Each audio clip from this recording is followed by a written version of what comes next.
тиісі шығып келіп тұрған балалардан айналайын деп қояды дейді. Сендердің барлығын мен жақсы көремін, себебі сендер даланың қазағысыңдар. Біз де сізді жақсы көреміз. Даланың қазағын сыйлау керек. Ал сонымен біздің тақырыбымыз грамматикалық категория.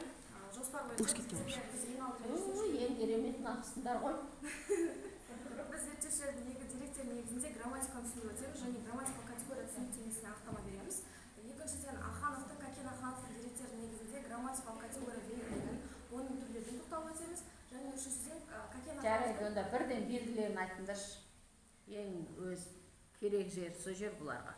Апай грамматикалық категорияның белгілері негізі ол өзінің түрлеріне сәйкес келеді. Етіс, шақ, рай.